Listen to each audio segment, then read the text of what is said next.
Bueno, ahora tengo el agrado de presentar a los doctores Nicolás Mondino y Martín Aparicio, ambos doctores en medicina e integrantes del grupo de fibromialgia de la Sociedad Uruguaya de Reumatología. Ellos nos van a hablar sobre la fibromialgia y neuropatía de fibras finas. Bueno, buenas tardes, mi nombre es Nicolás Mondino. Bueno, en primera instancia, junto con mi colega el doctor Martín Aparicio, queríamos agradecer la invitación de la Sociedad Uruguaya de Reumatología para ser partícipe de este congreso. Y ya aprovecho la oportunidad y mando un saludo a la distancia a Marisabel Barrera y agradecerle por su tiempo y su dedicación en la exposición. Bien, sin más entonces, vamos a abordar el tema de fibromialgia y neuropatía de fibras finas y tratar de ser claros en la relación o en la asociación entre ambas entidades. Vamos a dar por comienzo. Bien. Bueno, para empezar y sin el afán de ser repetitivo con la doctora, si bien no hay una definición, una conceptualización universalmente aceptada acerca de la definición de la enfermedad, hay evidencia suficiente que es una enfermedad relacionada al estrés, entendido el estrés como cualquier estímulo o trauma, ya sea emocional o físico, el cual perturbe o atente sobre la homeostasis del individuo. Bueno, clínicamente se caracteriza por un dolor crónico generalizado y diferentes particularidades sensitivas, ya sea alodinia, entendida como aquel dolor provocado generalmente por un estímulo no doloroso, por hiperalgesia, entendida como aquellos estímulos dolorosos pero que representan o tienen una respuesta exagerada, y diferentes sensibilidades, diferentes sensaciones anormales como parestesias o disestesias, fatigas, trastorno del sueño y otros síntomas multisistémicos. Se cree que afecta más o menos entre un 2 y un 5% de la población general. Si bien no es exclusiva del sexo femenino, presenta una clara predominancia en él, como mostraba también la doctora, entre un 80 y un 90% se presenta en el sexo femenino. Por suerte, cada vez menos frecuente, pero aún se observa cierto retraso diagnóstico en la enfermedad, con la consecuencia que ello trae fundamentalmente en lo que es el deterioro de calidad de vida de la paciente y en la carga económica de la misma y también del sistema de salud, dado que son pacientes que están frecuentemente multiestudiadas. Bueno, como primer concepto importante que queremos traer es que entendemos que la fibromialgia es un dolor neuropático. Esto lo basamos básicamente en que creemos en una línea de investigación que sugiere que la disfunción autónoma puede explicar las diferentes características multisistémicas de la enfermedad y que la misma es un síndrome de dolor neuropático mantenido por el sistema nervioso simpático.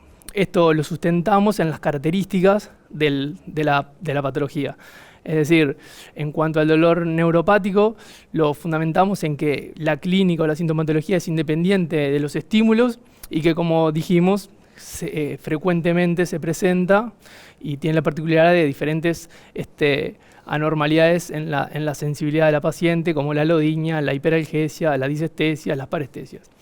Y en cuanto a lo de la mantención por la hiperactividad simpática, se justifica básicamente en que es frecuente el inicio postraumático y que hay evidencia constatada mediante estudios clínicos de esta hiperactividad simpática y en este mismo camino se ha visto que las pacientes con fibromialgia presentan dolor inducido por inyecciones de ínfima cantidad de norepinefrina, lo cual en pacientes en controles sanos no es así, no genera dolor.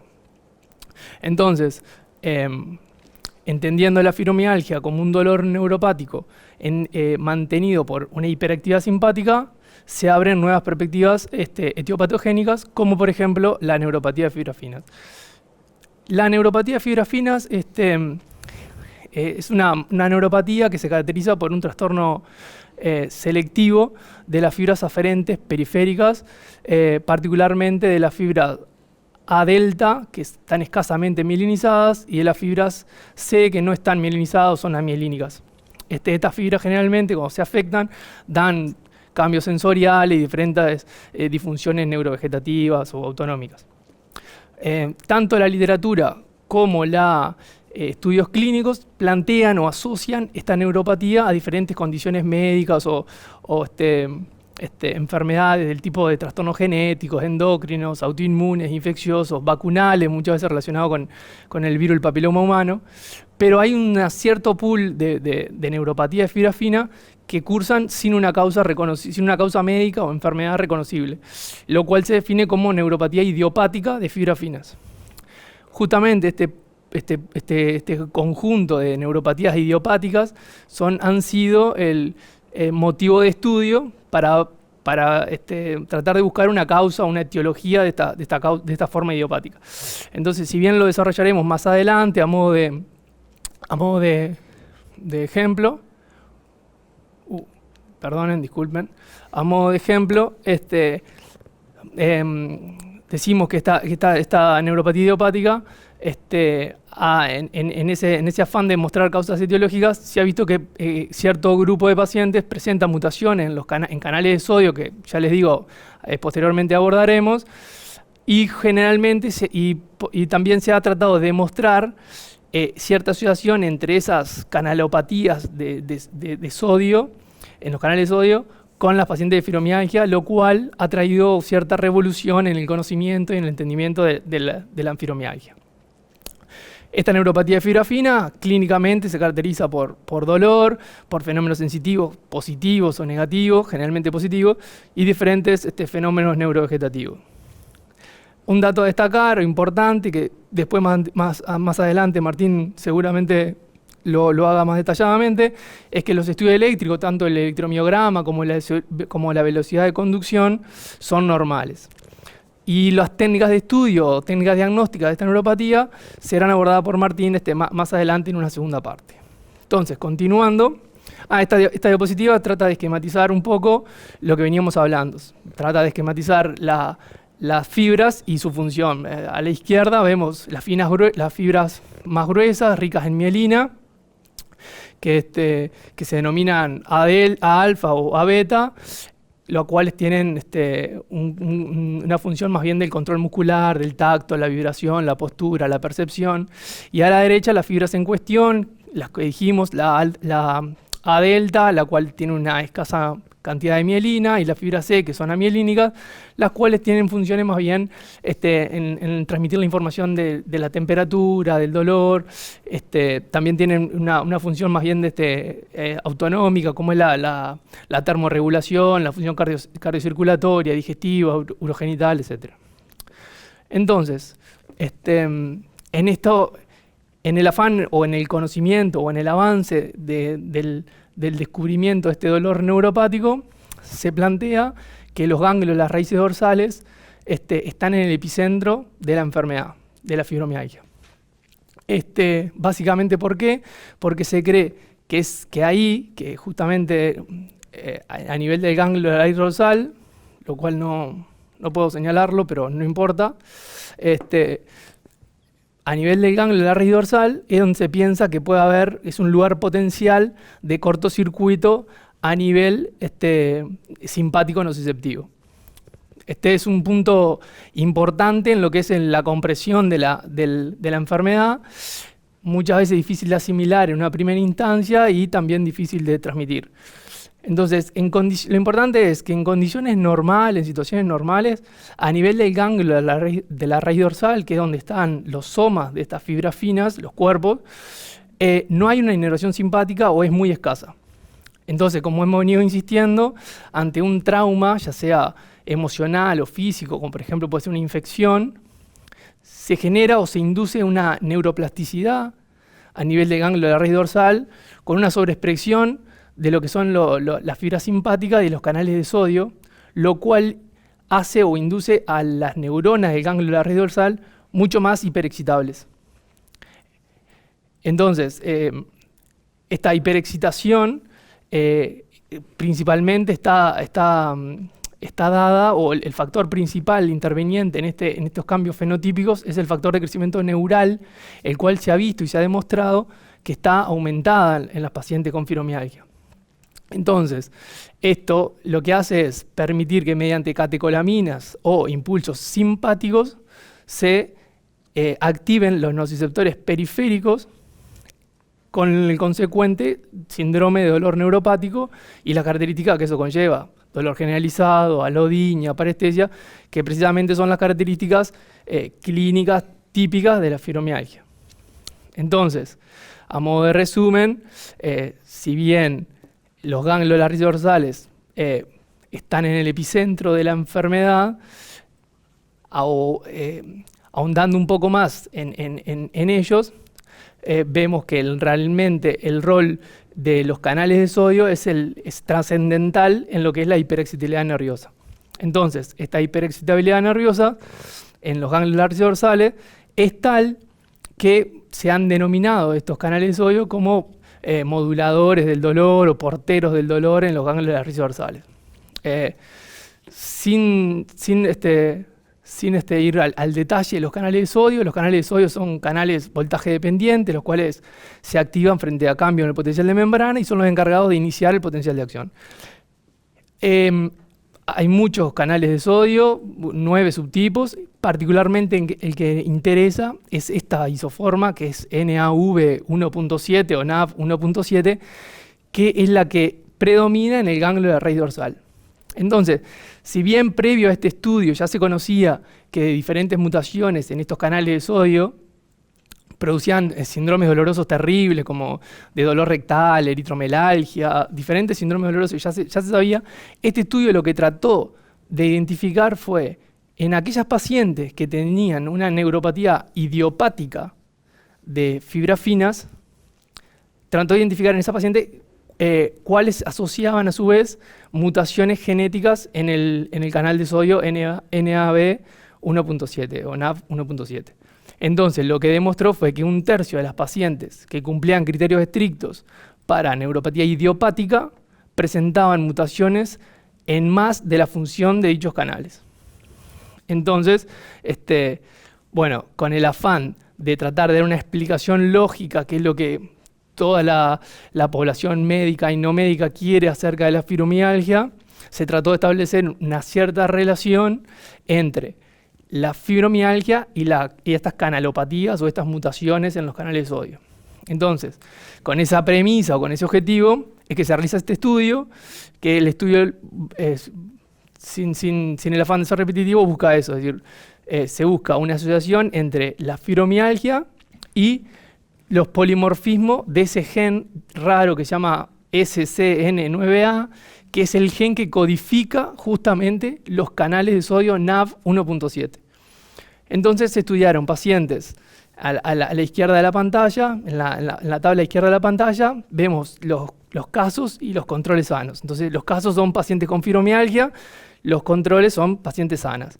Se estudiaron diferentes genotipos, ahí tenemos el GG, el GT y el TT, en los cuales el dato particular es que el genotipo GG está presente predominantemente en pacientes con fibromialgia. En los controles sanos no se identificó ese genotipo. Lo cual, si bien el valor es estadísticamente significativo, es el P, entendemos que la diferencia es modesta, es decir, más o menos hay un 11% de diferencia, entendemos que es modesto.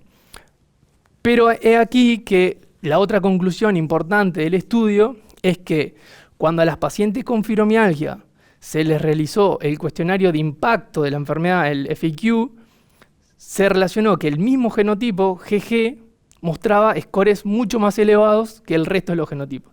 Entonces, mediante esto se puede concluir que un subgrupo de pacientes con fibromialgia presenta una canalopatía sódica, presenta un polimorfismo particular y que a su vez esas mismas pacientes se asocian a una fibromialgia más severa o más grave según el score de impacto de la enfermedad. Bueno, ahora lo dejo entonces con Martín, el cual nos va a hablar un poco de lo que es las técnicas de estudio y las técnicas diagnósticas de la neuropatía de fibras finas. Bueno, muchas gracias, Nico. Un poco de los estudios controlados, los que han demostrado una neuropatía de fibras finas en la fibromialgia. Vemos ahí en la tabla que presentamos que hay unos cuantos estudios ya desde hace unos años que demuestran, la gran mayoría, mediante biopsia de piel, una alteración de las fibras finas en pacientes con fibromialgia. El doctor Martínez Lavín, en su afán de estudiar la etiología de la fibromialgia, leyendo el primer artículo de los que aparecen en la tabla, se puso a estudiar y a investigar dónde, en qué parte del organismo la fibra fina era más abundante y de esa manera buscar algún método diagnóstico posible. En este caso, estudiando un poco el tema y revisando la literatura, descubrió que la córnea es el lugar donde hay más densidad de fibras finas en todo el organismo. Entonces se puso en contacto con un colega de México también, el doctor Ramírez, y decidieron pensar qué método podía estudiar mejor la córnea. Y descubrieron un método no invasivo que es bastante novedoso y que puede visualizar bien la morfología en vivo de las fibras finas en las pacientes con fibromialgia. Y ellos desarrollaron este estudio que les presento a continuación en el año 2015, que estudió la neuropatía de fibras finas mediante se llama microscopía confocal corneal, el método que encontraron el doctor Ramírez con el doctor Lavín. Y en este estudio se analizaron 17 pacientes con fibromialgia y 17 controles sanos, se machearon por edad y por sexo. Y en las imágenes que les presento, en la parte, las dos de la izquierda son de una paciente con fibromialgia y las dos de la derecha son de una paciente sana.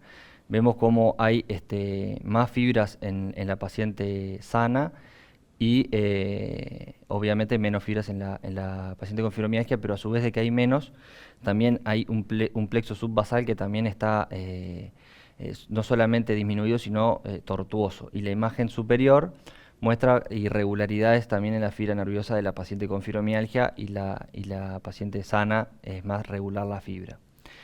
Es importante que en este estudio lo que se hizo fue el que evaluó, el oftalmólogo que evaluó, desconocía totalmente el diagnóstico de las pacientes. Lo hizo a ciegas, por así decirlo. Bueno, y un poco la conclusión que sacaron en este estudio es que la neuropatía de fibra fina puede jugar un rol en la patogenia del dolor de la fibromialgia y que la microscopía confocal corneal puede ser un test que se puede utilizar en pacientes con fibromialgia. Este es el microscopio confocal corneal, es confocal todo junto. Es un método, como dije, nuevo, no invasivo, que puede estudiar en forma real la morfología de los nervios sensitivos más delgados. Ya dije que la córnea es donde hay más fibras finas. La biopsia de piel es otro método que como dije en los estudios controlados previos, se utiliza. Y la biopsia se hace habitualmente 10 centímetros por encima del maleolo externo. No me voy a tener mucho ya que estamos cortos de tiempo. Este es otro estudio que se hizo en Grecia, es una cohorte de 46 pacientes con fibromialgia que se controló con 34 controles sanos. Y un poco el objetivo del estudio era determinar si la densidad de las fibras finas está disminuida en las pacientes con fibromialgia, como se observa en la neuropatía de fibras finas, como dijo Nicolás, idiopática. Bueno, los controles, bueno, voy a seguir porque no me va a dar el tiempo. Esta es una una gráfica donde vemos la densidad, por un lado la densidad de las fibras finas, fibras por milímetro, y por otro lado los pacientes. En azul están las pacientes con fibromialgia, en rojo los controles sanos. Y vemos como la mayoría de las pacientes está por debajo de 5 fibras por milímetro. Hay una densidad disminuida en las pacientes con fibromialgia. En los controles, en las pacientes con fibromialgia se dividen a su vez en pacientes puramente con fibromialgia y algunas pacientes tenían algunos trastornos autoinmunes, que ellos lo dividieron, pero no vieron diferencias significativas en cuanto a la densidad de las fibras en estas pacientes. Bueno, este es otro estudio que se hizo en Turquía en el año 2017, que buscaba estudiar la superficie ocular en las pacientes con neuropatía de fibras finas y con fibromialgia, perdón. Y bueno, voy rápido a la tabla de resultados. El epitelio basal estaba disminuido, la tortuosidad también estaba, el número total de fibras estaba disminuida, la densidad total de las fibras también estaba disminuida. Es muy importante este estudio porque demostró la diferencia, o sea, es estadísticamente significativo la diferencia entre el grupo con FM y el grupo control, y la tortuosidad estaba aumentada. Este es un review que hizo el doctor Martínez Lavín en el año 2018, que más o menos habla lo mismo que les vine comentando. Muchos investigadores han investigado y han descrito una neuropatía de fibras finas en pacientes con fibromialgia, y esto puede renovar el concepto, el tratamiento y el diagnóstico de la fibromialgia. En reumatología sabemos que hay una hipótesis de que se trata de un síndrome de sensibilización central, pero una hipótesis alternativa que plantea el doctor Lavín importante es este concepto que venimos hablando de disautonomía y dolor neuropático. Plantea el doctor Lavín ya en el 2018 que la biopsia de piel y la microscopía confocal corneal son estudios a realizar en las pacientes con fibromialgia, y que los bloqueadores de los canales de sodio son potenciales analgésicos futuros. Bueno, un poco las conclusiones, ya terminando, es repetir un poco más de lo mismo, pero investigaciones han demostrado la neuropatía de fibra fina en un gran porcentaje de pacientes con fibromialgia. Hay una autenticidad del dolor en las pacientes con fibromialgia, si bien no son todas, pero son un pool importante de pacientes que se constata la autenticidad del dolor. La biopsia de piel y la microscopía, estudios a realizar, y los canales de sodio como diana terapéutica. Un poco la fibromialgia, como decía recién, un pool tiene dolor neuropático, y a pensar y a investigar en los próximos años. Ya sabemos los métodos que podemos utilizar. Muchas gracias.